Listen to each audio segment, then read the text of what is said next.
Commençant en octobre dans la zone euro, une mesure de sécurité en temps réel est appliquée aux transferts bancaires, imposant aux utilisateurs de vérifier les détails bancaires des destinataires de leurs transferts financiers.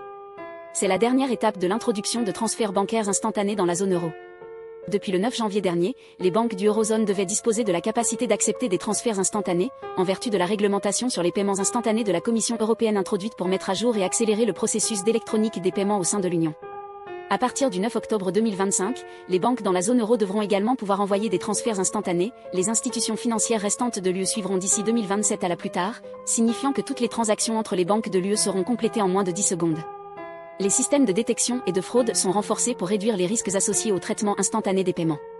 À partir du 9 octobre, les banques dans la zone euro implémenteront un système de vérification en temps réel appelé VOP, vérification du bénéficiaire, pour tous les transferts bancaires.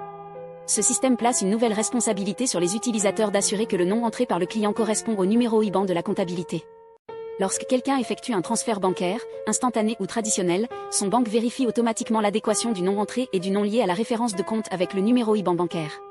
Cette vérification, effectuée en temps réel, peut conduire à un des 4 résultats suivants: correspondance exacte, le nom et l'IBAN correspondent; correspondance partielle, le nom est proche mais pas identique; non-correspondance, le nom ne correspond pas à l'IBAN, impossible de vérifier; le compte n'existe pas ou ne peut être vérifié. L'utilisateur sera informé du résultat de la requête s'il s'agit d'une correspondance exacte, partielle ou non, ou si le banque ne peut pas vérifier la correspondance, et pourra décider de corriger ou de confirmer son transfert.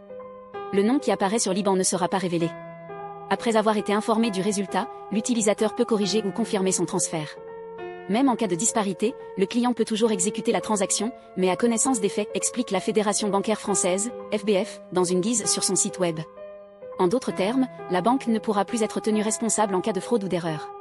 La FBF établit également des meilleures pratiques à adopter en réponse à l'introduction de ce système, en particulier vérifier les alertes sur disparité avant de confirmer un transfert, et, surtout, d'utiliser des noms complets et exacts.